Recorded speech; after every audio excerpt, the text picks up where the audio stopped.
To start with Yeah. అసలు how are you enjoying the success and talk response appeal Yeah. You know shouts everywhere all around a great encore all sides. Sir right now నా జాయ్కి multiple facets ఉన్నాయి, అంటే చాలా ముఖాలు ఉన్నాయి అనమాట. దాని చాలా ఎలా? రకాలుగా జాయ్ ఉంది, Mm, నాకు yes. హ్యాపీనెస్ ఉంది. నెంబర్ 1 యాజ్ యూజువల్ 8 ఏళ్ళ క్రితం కేర్ ఆఫ్ కంచిపల్లి అనే సినిమా తీసినప్పుడు వాడికి సినిమా తీయడం తప్ప ఇంక వేరే ధ్యాస లేదు సార్ వాడికి, అప్పుడున్న మహానేవాడికి. వాడికి వేరే ధ్యాస లేదు, వేరే ఆలోచనలు భయాలు ఎటువంటివి లేదు సార్. అంటే భయమే లేదు వాడికి. వాడు ఏమైపోయినా వాడు సినిమా తీసేస్తాడు వాడు. ఓకే, అది ఏమైనా తీస్తాడు అనే ఒక ఆ భయం లేని ఒక వాడనమాట వాడు. సో ఆ సినిమాని అంటే ప్రజలు ప్రేక్షకులు ఆదరించిన విధానం ఏదైతే ఉందో అది I think it's one of it's kind. ఆ టైమ్ అంటే అది కేస్ స్టడీ సార్. ఆడియన్స్ అటువంటి ఫిల్మ్ వచ్చినప్పుడు దాన్ని అంతలా మోయటం అనేది it's a case study. I think we all have to do. ఆ తర్వాత తెలిసిందే కదా సార్, ఇండస్ట్రీ మధ్యలోకి వచ్చి పడ్డామంటే భయాలు కూడా చాలా ముసుగులు తొడుక్కోవాల్సి వస్తుంది, భయాలు అపోహలు రాబోదురు. మనం అందరం రాబోదురులో అవుతాం. రికగ్నిషన్ వచ్చింది, సక్సెస్ వచ్చింది, ఆర్ లైక్ ఏదైనా అంటే బేసిక్లీ గుర్తింపు వస్తుంది అంటే కనుక స్లోగా ఈ సమాజం మనం రాబోదురులు చేస్తుంటుంది. 100%. సో ఆ కళ్ళు తెరుచుకోవడానికి మళ్ళీ ఏమంటుందంటే 8 ఏళ్ళు పట్టింది, ఇంకొక సినిమా థియేటర్లోకి వచ్చింది. మొదటి సార్ ఒక పూట పట్టింది సార్. నాకు అర్థం కాలేదు, నాకు యాక్చువల్లీ ఏం జరుగుతుంది అంటే సునామీ, అంటే మనం అనుకున్నది జరగట్లేదు ఏంటనే ఒక భయం ఎందుకో వచ్చింది. ఎందుకంటే ఈ ట్విట్టర్లు ఇట్లాంటివి అన్నీ జరుగుతుంటాయి కదా, నాకు అర్థం కాలేదు. కాదు కదా ఇది film, this is a film about humanity. Why would humanity would react against it and or why would humanity don't understand it? Like ఎందుకు అర్థం కాదు? హ్యుమానిటీ గురించి సినిమా తీసినప్పుడు హ్యుమానిటీకి ఎందుకు అర్థం కాదు? ఎందుకు ఇంత నాకు అర్థం కాలేదు సార్. నాకు భయం వేసి ఏం చేశానంటే నేను ఫస్ట్ థియేటర్కి వెళ్ళిపోయాను. అసలు ఇది ట్రూ కాదని నాకు అనిపించింది. అంటే ఈ ట్విట్టర్లో ఇదంతా ఏదో మొత్తానికి జరుగుతుంది, నాకు అనవసరం. I don't want to talk about it. రాజమండ్రిలో బర్త్డే ఫంక్షన్లకి లైక్లు కామెంట్లు కొట్టించుకోవడానికి కూడా ఏజెన్సీస్ ఉన్నాయి సార్. ఓకే, నాకు దాని గురించి నేను మాట్లాడదలుచుకోవట్లేదు. నేను మాట్లాడదలుచుకోవట్లేదు సార్, అయిపోయింది ఇంకా అక్కడితో చెప్పేశాను. నాకు నిజంగా అదే అనిపించింది. అంటే అది నిజమో కాదు తెలియదు. బహుశా ఆ ఫస్ట్ ఫ్యూ మెంబర్స్, ఆ ఫస్ట్ 100 మందో 200 మందో ఎవరో నిజమైన మనుషులుగా వచ్చి సినిమా చూసి మాట్లాడి ఉండొచ్చు, కానీ అవి చూసి నాకు అసలు అర్థం కాలేదు. ఏం జరుగుతుంది ఏంటని అర్థం కాలేదు. ఎందుకంటే నేను 8 ఏళ్ళ తర్వాత థియేటర్కి రిలీజ్ ఈ సినిమా మీద నేను 5.5 సంవత్సరాలు నా జీవితం మొత్తం పెట్టాను సార్. నా జీవితం, నేను ఈ సినిమా కోసం కోల్పోయిన డబ్బు, నేను సినిమా కోసం కోల్పోయిన టైము, నాకు తెలిసి నా జీవితంలో అత్యంత విలువైన అమూల్యమైన థింగ్స్ కోల్పోయారు ఈ సినిమాకి. అలాంటి సినిమా థియేటర్కి వచ్చినప్పుడు మీరు మొదటి ఆటకి ముందే ఎట్లాంటి రివ్యూస్ వస్తుంటే, ఇట్లాంటి మాటలు వస్తుంటే సినిమాకి నాకు అర్థం కాక నేను థియేటర్కి వెళ్ళాను. మల్లికార్జున్ ఫస్ట్ ఐమాక్స్కి వెళ్ళాను. అక్కడ కూడా యూనో మీడియా షో జరిగింది, అంత అయింది సార్. ఎంత కాదన్నా కూడా సార్, మీడియా అంటే నాకేమనిపిస్తుంది అంటే సార్, మీడియా మొత్తం ఒక చోట కూర్చొని సినిమా చూస్తే అది దాన్ని కరెక్ట్ విశ్లేషణ రాదేమో నా ఉద్దేశం. మీడియా మొత్తం ఆడియన్స్తో 10 మంది ఆడియన్స్ ఒక చోట, 10 మంది ఒక ఆడియన్స్, ఒక ఆడిటోరియం ఆఫ్ ఆడియన్స్తో, 10 మంది ఇంకొక ఆడిటోరియం ఆఫ్ ఆడియన్స్తో అట్లా స్ప్రెడ్ అయ్యి చూస్తే మేబీ ద విశ్లేషణ విల్ బి లేదంటే సేమ్ రొటీన్ డెఫినేషన్స్లో పడేస్తాం కదా సార్. మనకు ఏదైతే ఉందో కొన్ని డెఫినేషన్స్ ఉన్నాయో, టర్మ్స్ ఉన్నాయో, ఆ టర్మినాలజీలో పెట్టేస్తాము. నాకు ఏమనిపించిందంటే మీడియా షో అయిన తర్వాత కొంతమంది చాలా అద్భుతంగా మాట్లాడారు, కానీ చాలామంది ఈ భయపెట్టారు వాళ్ళ సినిమా మీద వాళ్ళ విశ్లేషణతో. నాకు అప్పుడు ఇంకొంచెం కొంతమంది అయితే చాలా చెప్పారు కదా, కొంతమంది హోప్ ఇచ్చారని చెప్పేసి మీడియా పర్సనల్స్లోనే. దెన్ ఇలా కాదు, ఇది కూడా మీడియా షో కదా సార్. అవును, అస్సలు ప్రేక్షకులు ఏమనుకుంటున్నారు చూడాలని నేను మల్లికార్జునకి వెళ్ళా. సార్ లిటరలీ తెలుగు ప్రేక్షకులే సార్.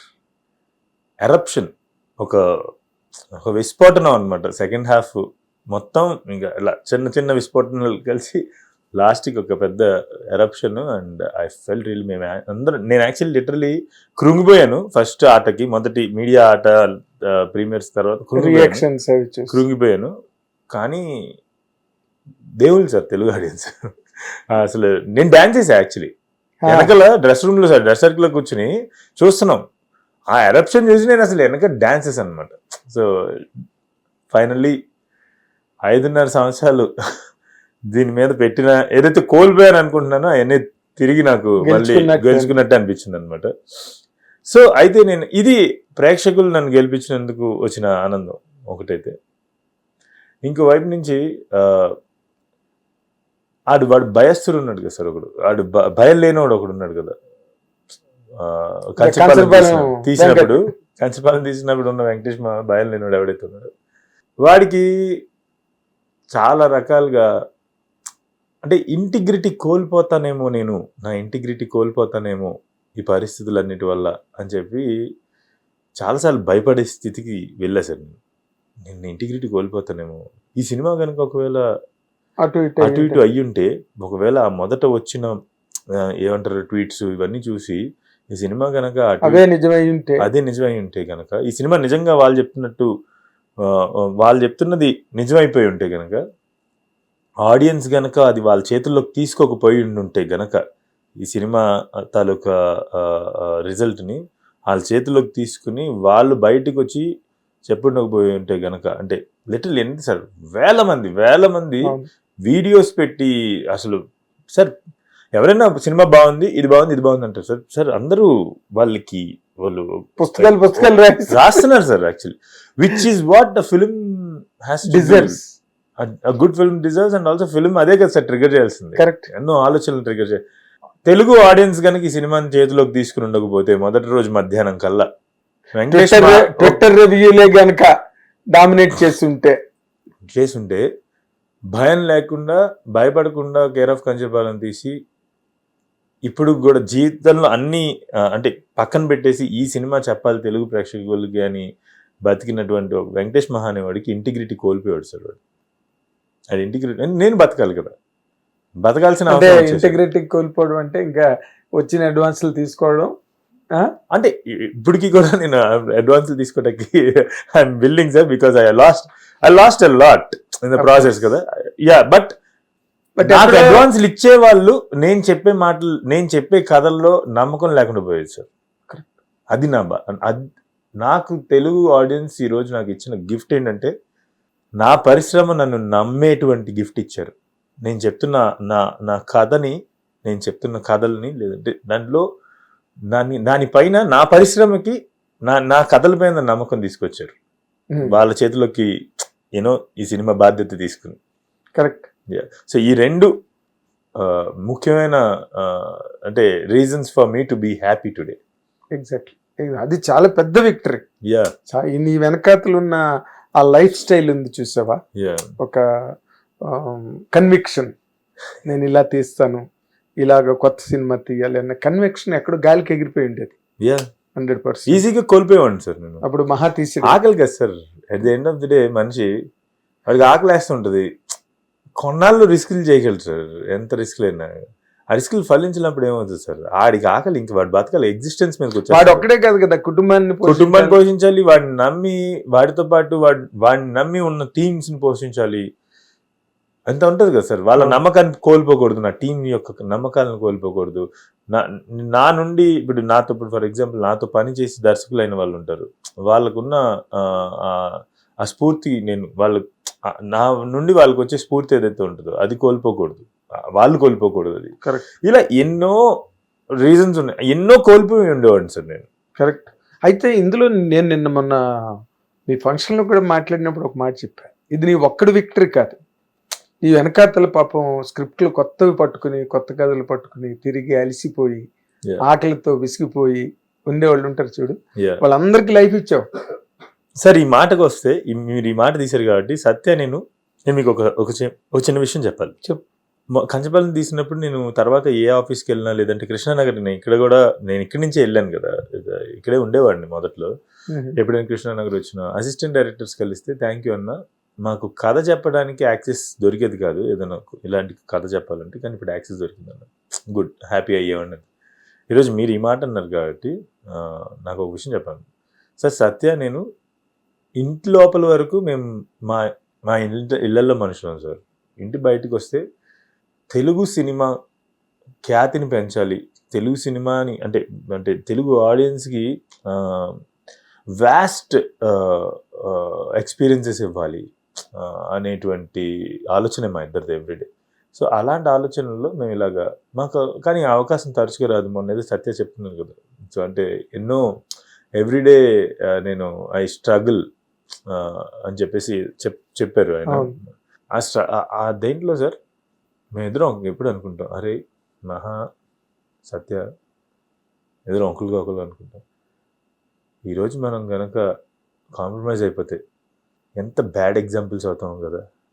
మన తర్వాత వచ్చేవాళ్ళు అంటే మనలాగా వైజాగ్ నుంచి వచ్చేవాళ్ళు, మనలాగా వైజాగ్ నుంచి విజయవాడ నుంచి వచ్చి ఏదో సాధించాలన్న పెద్ద డ్రీమ్స్ పెట్టుకుని వచ్చే వాళ్ళకి ఇంత దూరం వచ్చి వెనక్కి వెళ్ళిపోతే మనం, ఆర్ ఇంత దూరం వచ్చి ఫెయిల్ అయిపోతే ఆర్ ఇంత దూరం వచ్చి ఎందుకు కాంప్రమైజ్ అయిపోతే ఎంత దూరం పరిగెత్తాం కదా.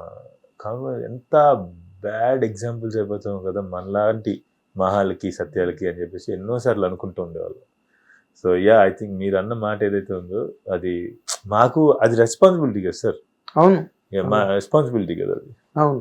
కానీ ఒకటి హిట్ టీవీ యాప్, ఇందులో short news, live news, entertainment shows, movies, digital magazines తో పాటు మీ జిల్లా వార్తలను కూడా ఫ్రీగా చూడొచ్చు. ఇంకెందుకు ఆలస్యం, వెంటనే హిట్ టీవీ యాప్ ని డౌన్లోడ్ చేసుకుని ఫ్రీగా ఎంటర్టైన్మెంట్ పొందండి. Hit TV app. Hit TV app. Please download hit TV app. Hit TV app ని ఫ్రీగా డౌన్లోడ్ చేసుకొని ఎంజాయ్ చేయండి. మీకు నచ్చిన ఎంటర్టైన్మెంట్ కోసం హిట్ టీవీ యాప్ ని ఫ్రీగా డౌన్లోడ్ చేసుకుని ఎంజాయ్ చేయండి. హిట్ టీవీ యాప్ ని డౌన్లోడ్ చేసుకుని ఆస్వాదించండి, ఆశీర్వదించండి. ఇంతమంది సెలబ్రిటీలు హిట్ టీవీ యాప్ ని డౌన్లోడ్ చేసుకోండి అని చెప్తున్నారంటే ఎంత మంచి యాప్ ఆలోచించండి. అమెరికా అమెరికాలో చదవాలనుకునే వాళ్ళకి విశ్వసనీయమైన పేరు మన శౌర్య కన్సల్టెన్సీ. UK లో 1 year masters, UK లో 1 year masters, 2 years work permit up to 5 years visa. Contact Saurya Consultancy. Contact 89851 89851.